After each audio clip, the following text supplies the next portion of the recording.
what happened was when I was getting there, there's two things that I thought of, and that was, I had a training from a guy out of Arizona who'd been shot up, and the things that was going through my head was, I've got to get this stuff off of Steve. I got to get this stuff off of Steve, And when I was going there, it's just like, Steve, get covered, get covered. I was like, Steve, get covered. Steve, talk to me. You got to get covered.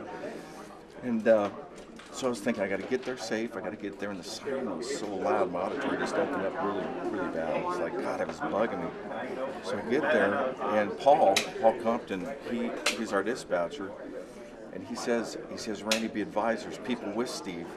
And there was another case that for my training was that a trooper was down and his backup gets there. And he was holding this guy at gunpoint. And he was going to shoot him because he didn't know who he was. Well, he was a citizen trying to help. So I'm just coming around the corner and I'm getting my AR out. I speed dialed someone I didn't know. And I was trying to get the AR, and as soon as Paul was saying, Randy, there's people there. He's telling me, don't shoot anybody because the bad guy could be gone. And so I was trying to get the AR, and I thought, well, he might be gone. And I'm coming around the corner, and I'm looking in front because Steve was just a trooper. He got out. It's a green SUV. It's got a temporary plate. And so that's what I'm looking for. Even on our way to the call, we were looking for the SUV. Yeah.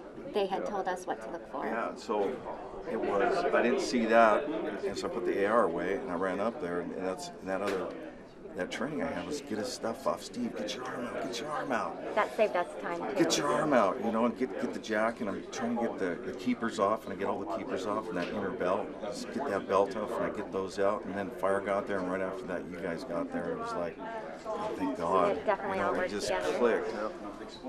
From the time that, I know that from the time that Steve called on his radio, to the time we were dispatched was like 2 minutes. 2 minutes. Which, for something like that kind of call with all the safety issues, that's very fast dispatching.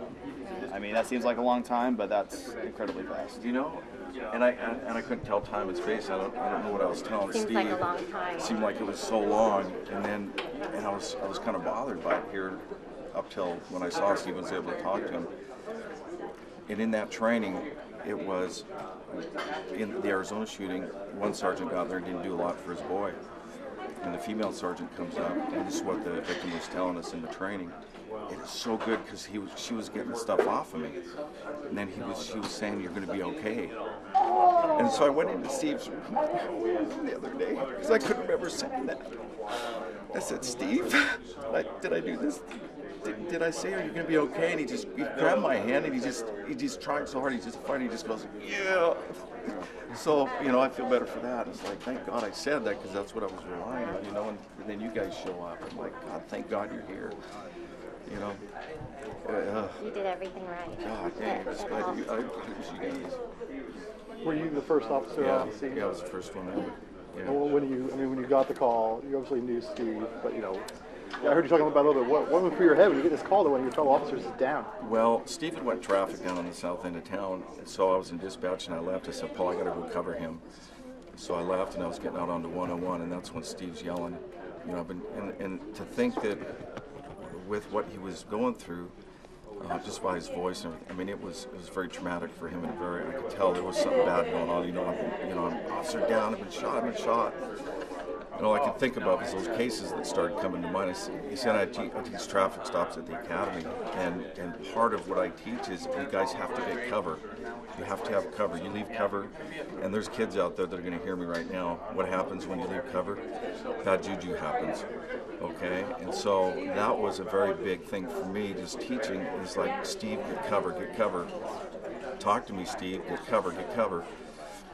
And then I didn't hear anything, and that was, and I knew for me I had to get there.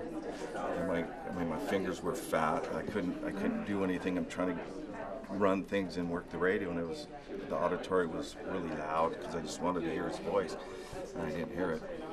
So I had to get there. When you got there, what did you see? I saw Steve's car, and there was his lights were on, and I saw these people. There was I think 4 people standing over him and down by him, and you know, I was obviously looking for somebody with a gun. I didn't see the car. I didn't know where he was at. I was just praying to God, he's gone for good. I mean, he's gone. And I just ran up there and just started going into that motion. Just, I got to get this stuff off. Got to get it off. Got to get it off. Help me. Help me. Help me. Get it off. Get it off. And just thinking about those cases that I'd seen in training, and thank God that guy was. I firmly believe, I don't know what I would have done if I wouldn't have had this guy that had already been shot up telling me what worked for him. You know how it helped him. You know, and I thought, I got to do this. I can't seize up, because when I first started down there, I was just thinking, what do I need to do? And then it just started clicking some things I had to do for Steve. Because I'm the only one. If I don't go and get something done, you know, if there's a bad guy still there, I got to take care of that and eliminate that threat. And then I got to worry about Steve. Yeah, so describe a little more when you got there what Steve looked like and kind of what's racing through your head. What's racing through my head is I didn't see the actual trauma, so I saw his legs moving, his body was moving, his arm was moving, so I'm like, okay, he's hanging with me. You know, and I thought, now I can say, I said, you're going to be okay. In my head, I was just trying to be calm and just get him ready to go. Just get him ready to go.